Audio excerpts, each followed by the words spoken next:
Alhamdulillahi Rabbil Alamin wassalatu wassalamu ala ashrafil anbiya'i wal mursalin wa ala alihi wa sahbihi ajma'in. Jamaah rahimakumullah, saya ingin melanjutkan bahasan fikih jinayat seri ke-27 berkaitan dengan hukum pencurian dan hududnya. Ini kajian surat Al-Maidah ayat 38 sampai 40 seperti pernah saya janjikan.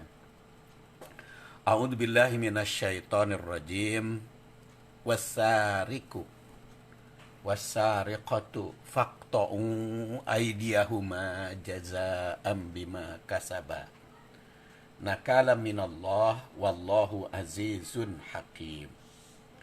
Faman taba min ba'di dzulmihi wa aslaha fa innallaha yatubu alaihi innallaha ghafurur rahim. Alam ta'lam annallaha lahu mulkus samawati wal ard yu'adzibu man yasha' wa yaghfiru liman yasha' wallahu ala kulli syai'in qadir.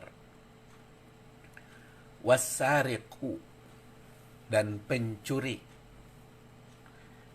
wasariqatu pencuri, sariku itu laki-laki yang mencuri, wasariqatu perempuan yang mencuri.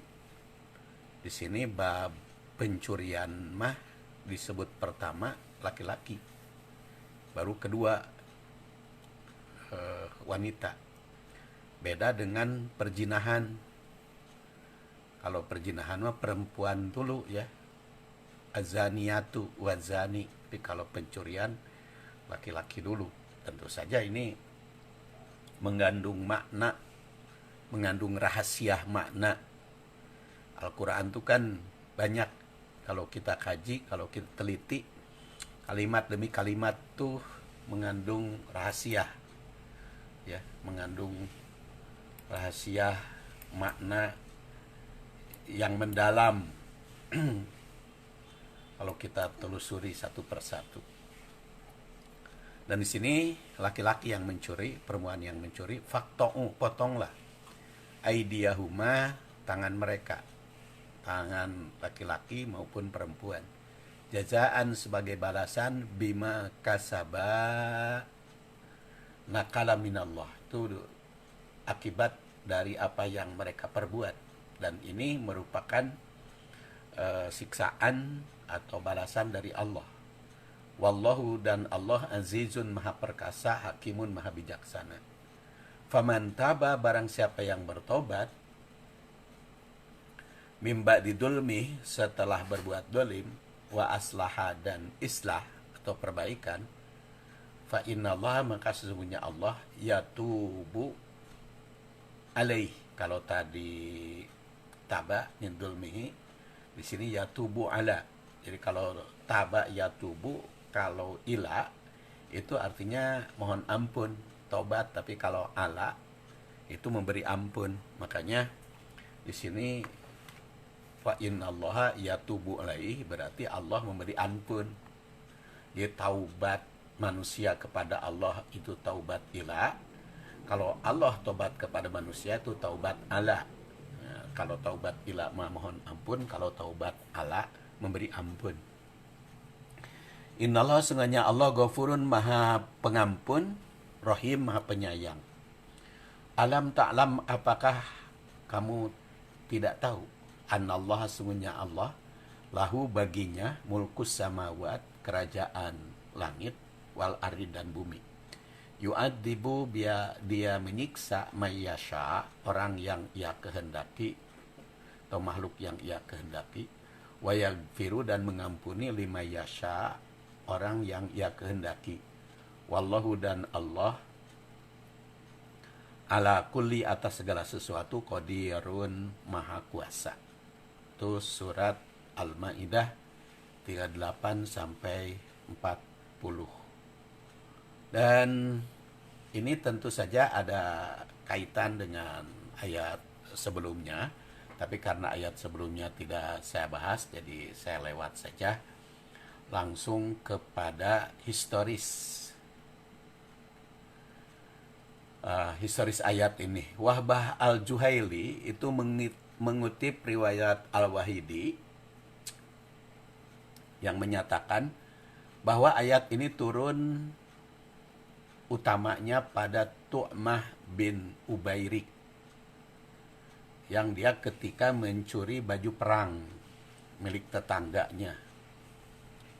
Itu bernama Qatadah bin Nu'man. Kalau mencuri baju perang itu ya sama dengan mencuri barang berharga, ya. Kalau pada saat itu kan banyak peperangan, jadi kalau baju perang itu berarti baju pertahanan. Baju itu lalu disembunyikan di rumah Zaid bin As-Samin. Itu seorang Yahudi. Namun terbawa juga kantung berisi tepung yang bocor, sehingga tercecerlah tepung itu dari rumah Qatadah sampai ke rumah Zaid.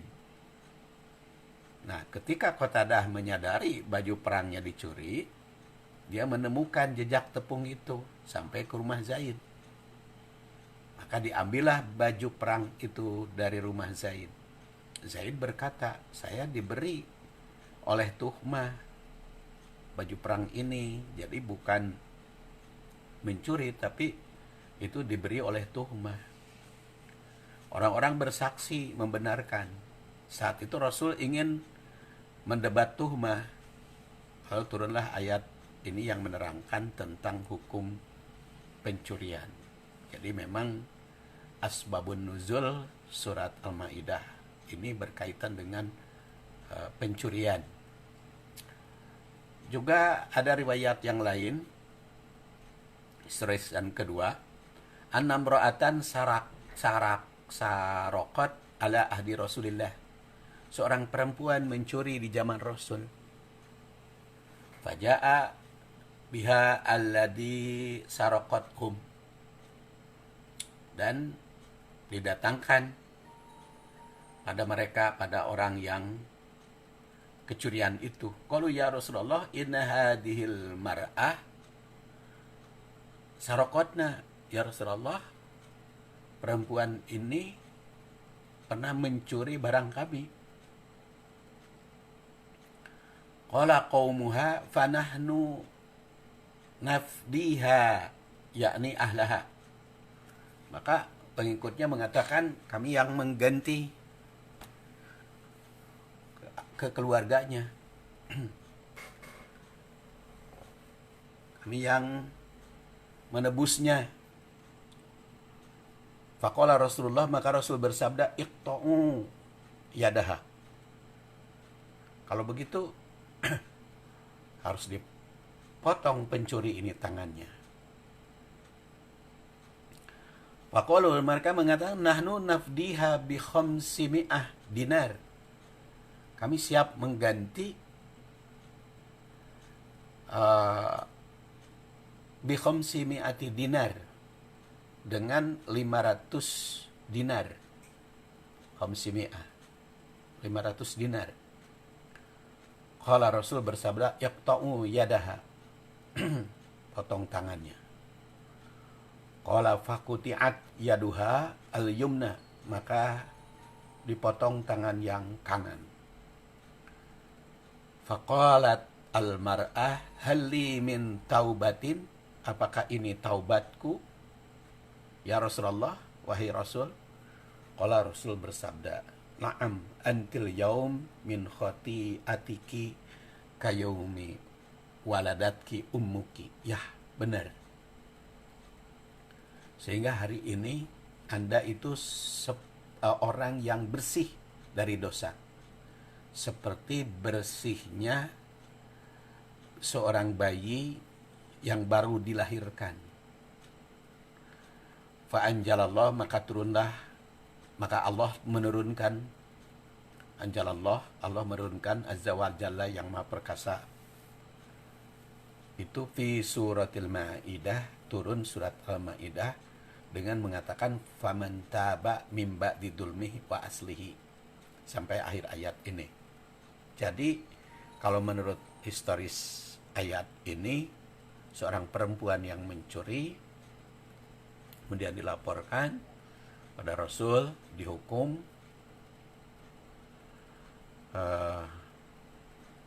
dan itu sebagai penebus dosa. Potong tangan itu, sehingga kalau sudah dipotong tangan, sudah diterapkan hukuman, maka Allah mengampuni. Faman taba min ba'di dzulmi. Jadi kalau menurut historis ayat ini justru dipotong tangan itu sebagai taubat kepada Allah dengan menjalankan hukum Allah itu sebagai taubat atas dosa. Jadi hadis ini menggambarkan bahwa secara historis berkaitan dengan hukum pencurian yang mesti dipotong tangannya. Setelah pencuri itu dipotong tangan, maka dosa pencurinya itu dibebaskan karena menerima hukuman duniawi berdasar syariah. Mencurinya saya kira besar itu si perempuan itu, karena di sini kan mau diganti 500 dinar itu nggak bisa. Pencuriannya kalau begitu lebih nilainya 500 dinar. Dan sudah saya uraikan 1 dinar itu sama dengan 4,4 gram kali 500, berarti kan 2 kiloan ya, 2,5 kilo. Jadi besar sekali, makanya tidak bisa ditebus. Maka harus dipotong tangan, dan dipotong tangan itulah merupakan taubat kepada Allah Subhanahu wa Ta'ala. Itu historis atau asbabun nuzul ayat. Sekarang kita lihat tafsir kalimat per kalimat. Wasariku, wa itu dan ya. Asariku berarti laki-laki yang mencuri. Wasariqatu dan perempuan yang mencuri. Nah ini kenapa disebut dua-duanya? Biasanya kan kalau Al-Quran yang menunjukkan laki-laki dan perempuan itu biasanya langsung saja gitu ya, yang disebut itu laki-laki. Seperti ya ayyuhalladzina amanu, itu kan laki-laki mencakup perempuan.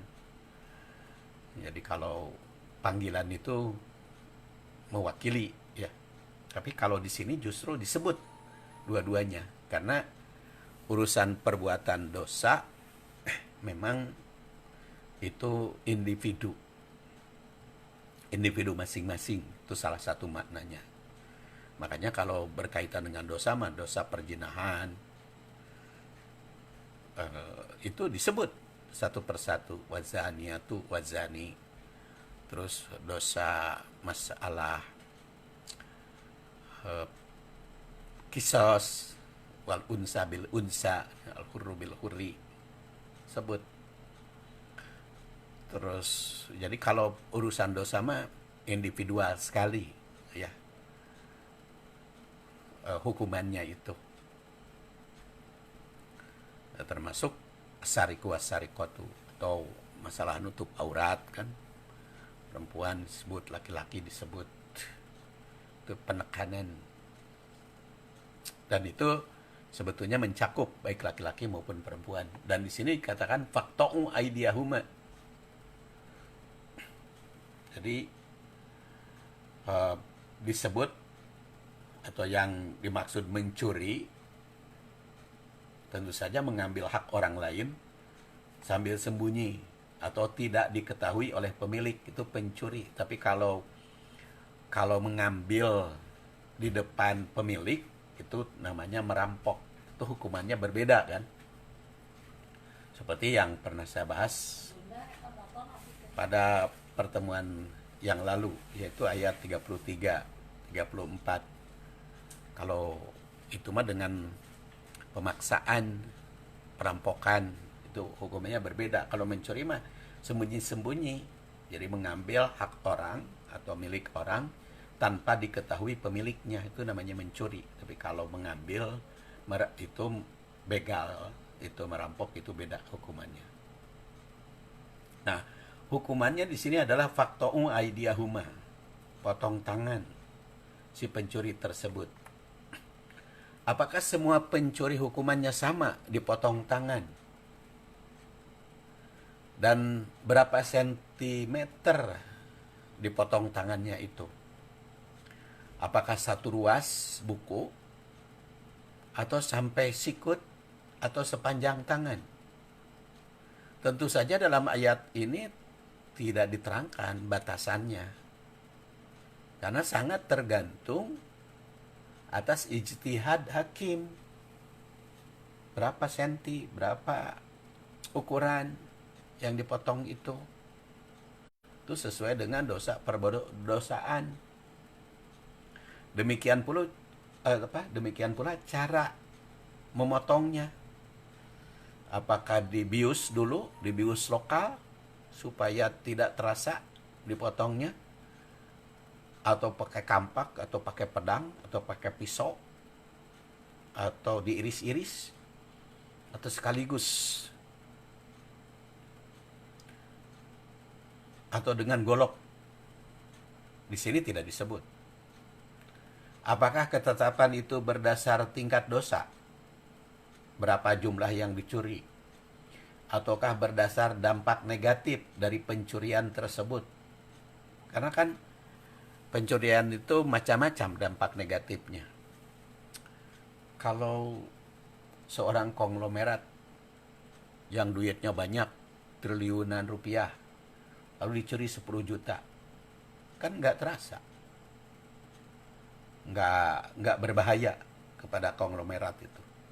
Tapi coba kalau orang miskin yang duitnya cuma 10.000, nah, dicuri 10.000, itu kan berarti dicuri semua. Bahayanya lebih berat. Jadi kalau orang mencuri, ada yang mencuri semangka, ya, tapi semangkanya itu milik negara, berbeda dengan milik pribadi. Kalau milik pribadi kan tinggal datang kepada yang punya, minta dibebaskan, minta disodakohkan. Kalau milik negara, gimana? Minta disedekahkannya. Jadi itu jelas pertimbangan-pertimbangan para hakim, pertimbangan-pertimbangan di pengadilan. Dan memang berkali-kali saya katakan, hukum jinayat dalam syariat Islam selalu ada proses pengadilan. Jadi tidak ada main hakim sendiri. Jadi kalau Rasulullah SAW tadi fakta itu sudah melalui proses pengadilan, walaupun di dalam hadis tidak perlu diuraikan secara rinci sistematikanya, kan itu harus dipahami. Al-Jazairi ini Imam Masjid Nabawi, ya, menulis kitab namanya Aisarut Tafasir, berpendapat bahwa yang berhak dihukum potong tangan adalah pencurian senilai 1/4 dinar ke atas. 1 dinar itu adalah 4 gram, 25 emas, atau 10 dirham. Tentu saja ukuran harga emas di berbagai negara sangat berbeda. Karena dalilnya di dalam beberapa hadis dikemukakan, tuqta'ul yad fi rub'i dinarin fasoida, dipotong tangan yang mencuri 1/4 dinar ke atas. Jadi kalau 1 dinar itu 4 gram, 25, berarti 1/4 dinar itu 1 gram lebih. Jadi kalau di Indonesia 1 gram sekarang 800.000, jadi sekitar 1 juta ke atas. Jadi kalau mencurinya di bawah 1 juta, itu tidak terkena berdasar hadis ini. Dan dalam riwayat Aisyah, karena Rasulullah SAW yaqta'u sarik fi rub'i dinarin fasoida, adalah Rasulullah SAW menghukum potong tangan bagi pencuri senilai 1/4 dinar lebih. Jika pencurian tidak mencapai 1/4 dinar, maka hukumannya tidak dipotong tangan. Karena dalam hadis dikatakan la tuqta'u yadus sarik illa fi rub'i dinarin fasoida. Maka tidak dipotong tangan pencuri yang mencuri harta kurang dari 1/4 dinar. Jadi baru dipotong tangannya apabila mencurinya di atas 1/4 dinar. Jadi dinar itu tentu tergantung dari negara masing-masing, tergantung harga emas, nilai emas. Dengan ini jelas bahwa nilai yang dituntut bukan bentuk barang atau kualitas dan kuantitasnya. Apapun yang dicuri, kalau nilai harganya mencapai 1/4 dinar maka dipotong tangan. Tapi kalau kurang dari situ maka tidak dipotong. Dan diriwayatkan dari Abu Hurairah, Rasul bersabda, la'anallah as-sariqa yasrikul baydah fatuqta'a yaduhu wa yasrikul jabla fatuqta'a yaduhu. Allah mengutuk pencuri yang mencuri telur. Fatuqta'u yaduhu wa yasrikul habla, dan dipotong tangan yang mencuri tambang. Wa yasrikul habla, mencuri tambang. Fatuqta'u yaduhu, dipotong tangan. Nah, ini bisa dipahami. Dikutuk, kemudian dicuri. Yang dicuri baydah, telur. Apa telur satu butir atau telur sebagaimana? Ya, tapi kalau dikaitkan dengan hadis yang tadi, nilainya ya, telur seberapa biji, seberapa kilo, kaitan dengan nilai tadi. Demikian pula habla, tamang, tali, atau apapun yang senilai 1/4 dinar ke atas. Jadi berdasar hadis ini, walau barang yang dicuri itu bisa dianggap murah, seperti telur atau tambang, tapi kalau sudah mencapai 1/4 dinar, maka dihukum potong tangan. Namun kalau nilainya kurang dari derajat tersebut, maka dianggap atau dihukum takzir, yang hukumannya berdasar ijtihad hakim, sebagaimana telah dijelaskan pada ayat sebelumnya. Kan dulu sudah saya bahas bahwa hukum jinayat itu ada hukum kisos, ada hukum hudud, ada hukum takzir. Kalau takzir itu berdasar ijtihad, pendapat, pandangan, dan bisa berat apabila berdampak berat, bisa ringan apabila berdampak ringan. Ada pula tindakan yang menyerupai pencuri, tapi hukumannya tidak dipotong tangan. Seperti yang tersirat di dalam hadis, la yuqta'ul kha'in walal muntahib walal muhtalis. Tidak dipotong tangan orang yang melakukan pengkhianatan. Tidak pula muntolib, yaitu merampas harta orang secara paksa. Nah, itu kan bukan hukum potong tangan, ada kaitan dengan hukuman yang lain. Tidak pula seorang al-muhtalis, itu mengambil harta yang lain dengan membuat pemiliknya lengah. Orang pemiliknya lengah. Sekarang makan ada ATM, bikin lengah, bikin kaget, atau bikin apa, sehingga orang itu lengah, dicuri. Kadang-kadang dikagetkan di mobil, bannya meletus tiba-tiba katanya, sehingga ditolong. Nah, setelah dalam keadaan pertolongan, ada yang masuk mengambil uangnya di tas. Nah, itu beda-beda. Kemudian al-khoin, yang khianat, orang yang mendapat titipan pihak lain, tapi justru dia gunakan, tapi pemiliknya tidak tahu, maka hukumannya bukan dipotong, jadi hukumannya berbeda lagi. Demikian pula muntahib, merampas harta orang secara paksa. tidak pula mukhtalis. Ya. Mukhtalis itu mengambil harta orang lain dengan membuat pemiliknya dalam keadaan lengah. Di samping itu ada juga perbuatan merugikan orang lain dengan meminjam suatu barang, tapi mengembalikan ke pemiliknya. Perbuatan semacam ini dinamakan jahdul ariyah, yang termasuk dosa besar juga di sisi Allah. Semua dosa tersebut tetap harus mendapat hukuman yang bentuk serta sifatnya atas dasar ijtihad hakim, disesuaikan dengan kualitas, kuantitas, serta dampak negatifnya kepada masyarakat. Bisa saja hukuman bagi orang yang seperti itu lebih berat dibanding hukum potong tangan. Bisa saja lebih ringan, tergantung penilaian dan ijtihad para hakim. Dan hukum pencurian ini memang harus berlaku ke setiap bangsa, ke setiap lapisan.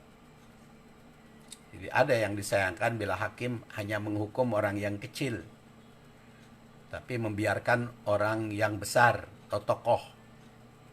Kalau orang besar, tokoh, mencuri tidak dapat hukuman. Orang kecil, orang miskin, curi dapat hukuman. Ini dikecam oleh Rasul. Karena menjadi sumber kehancuran suatu bangsa atau negara apabila hukuman tidak adil. Apabila hukuman tidak sesuai dengan aturan. Dan itu ditandaskan oleh Rasulullah SAW dalam salah satu khutbahnya, ya ayuhan nas innama dhalla man qablakum annahum kanu ida saraqas syarib tarakuhu wa ida saraqad dha'if fihim aqamu alaihil had wa aimullah law anna Fatimah tabnat walau anna Fatimah tabna walau anna Fatimah binta Muhammad, jadi walau anna Fatimah binta Muhammad sallallahu alaihi wasallam saraqat laqata'a Muhammadun yadaha. Ya ayuhan nas, wahai manusia, innama dhalla man qablakum, telah sesat orang sebelum kamu, annahum kanu, karena sungguhnya mereka, ida saroko, apabila mencuri, asyarib, orang gedean, orang yang dianggap mulia, tokoh, tarokohu, maka mereka tidak menghukum. Wa ida saroko do'ib, tapi kalau orang lemah, orang miskin, orang rakyat jelata mencuri, fihim, di kalangan mereka, aqamu alaihil had, maka dihad. Kemudian Rasul bersumpah, wa aimullah, ku bersumpah atas nama Allah, lau anna Fatimata binta Muhammad, andaikan Fatimah putri Muhammad syarokot mencuri, laqata'a Muhammadun yadaha, maka Muhammad akan memotong tangannya. Bahkan dalam redaksi lain khutbahnya Rasul bersabda, amma ba'du fa innama ahlakan nasa qablakum annahum kanu ida saroko fihi musyarib tarakuhu wa ida saroko fihi mudda'ib aqamu alaihil had walladhi nafsu Muhammadin biyadih lau anna Fatimata binta Muhammad sarakot laqata'tu yadaha. Amma ba'du, setelah itu, selanjutnya,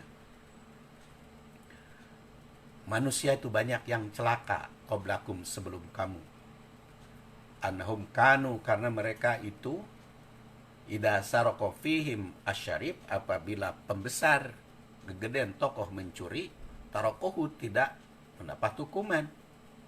Koruptor, pembesar itu mencurinya gede-gedean.